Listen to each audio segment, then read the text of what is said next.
Today I'll be giving my thoughts on The Mandalorian Season 1, so do not turn off your phone just yet. I'm watching you.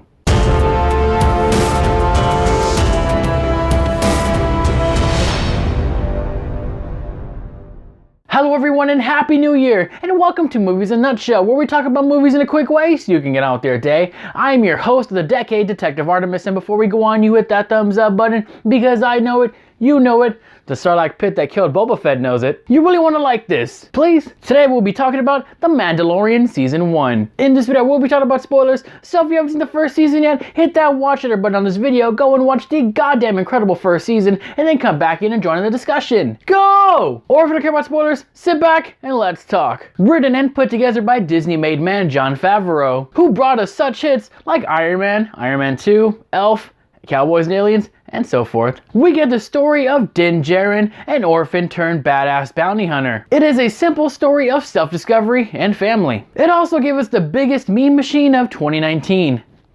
No, not that goddamn cat, Baby Yoda. Our story here is about a mysterious Mandalorian bounty hunter.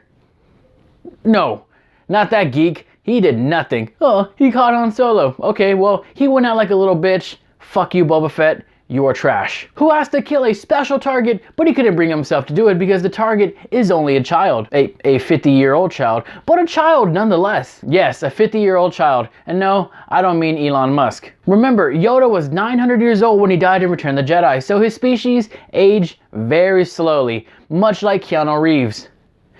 What are you? Din finds out that the guy who wanted Lil Yoda was an Imperial, because this show takes place 5 years after Return of the Jedi, or 9 ABY. ABY, after the Battle of Yavin, of course.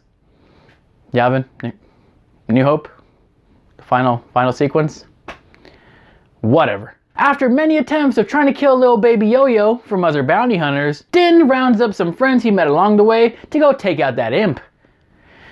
Not that imp, but it turns out that that imp was working for another Imperial. It's like Qui-Gon Jinn said, there's always a bigger fish. But why do they want Baby Yoda so bad? Because he is super force sensitive. I'm sure that might be a species thing, but he saves Din and his friends a couple times by using the force. Now, I'm sure they want to exploit this somehow by making an army of force users because, you know, at this point, the Sith are all apparently dead. Or some shit like that. I don't know. It wasn't exactly explained in this season. In the last episode, we see Din take out Moff Gideon by crashing his TIE fighter, and they all live happily ever after. Except, Moff Gideon survived that crash, and we see the Dark Saber. Now, what's the Dark Saber? It's a pretty badass weapon wielded by a Mandalorian Jedi. Yeah, that exists. That's awesome. Now, this was first shown in the Clone Wars cartoon and in the Rebels cartoon later on. Now, admittedly, I've seen some Clone Wars episodes, but I never really got into it, and I haven't even started watching Rebels yet because my mindset was, hey, only the movies matter, all this side stuff, it's like, you know, doesn't matter, whatever. For many years, that was my mindset, and in retrospect, that was pretty fucking stupid. Because if I would have kept that mindset, I would have never given this show a chance, and boy, I would have missed out big time. And now, I got some cartoons to watch. Also, Dave Filoni, who produced Clone Wars and Rebels, is also having his hand in this show as well, which explains the connections. So, that's awesome. He knows his stuff. I absolutely love this fucking show. It only had 8 episodes, but it still managed to be better than the sequel trilogy. Every minute was better, because it actually gave us characters to invest in and root for. I mean, I cared about IG-11 way more than fucking Rey, or anyone else for that matter, and that's pretty sad. What also made this work better than the new movies was that there was an obvious plan to get from point A to point B to point C. Everyone was on the same page, there was a clear map, there was a destination. Whereas in these new movies, it seemed like they just made it up as they went along, and it showed. If you fail to plan, you plan to fail. Those movies, like I said, should have been treated like an MCU phase. I mean, those guys, they make 6 movies at a time per phase, and these guys, these geeks, they couldn't even do 3 movies, so...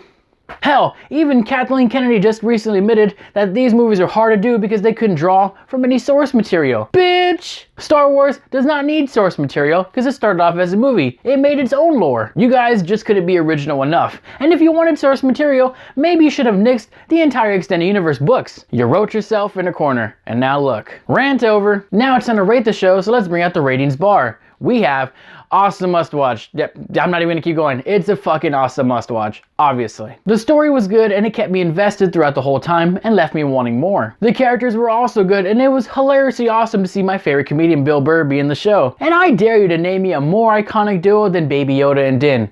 Go on, I'll wait. Tick tock, tick tock. Yeah, see, I knew it. You couldn't think of anybody. Chess. Mate.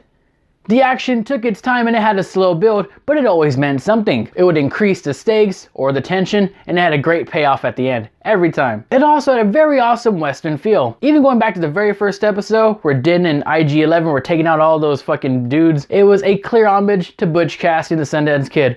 Also, a great movie. So if you like Star Wars or even just curious about the show, I absolutely recommend it. It's only 8 episodes at about 40 minutes each. It is a goddamn easy watch. And don't worry, once you finish it, season 2 will be ready for us next year. It's already confirmed. So what do you guys think of The Mandalorian season 1? Vote in the poll above. Where's the poll, you ask? Tap the screen, hit the I button, and cast your vote. Simple. Also, what do you want to see happen in season 2? Let me know in the comments down below, and don't forget to like, share, and subscribe to this amazing channel. I am Detective Artemis, and this is the way.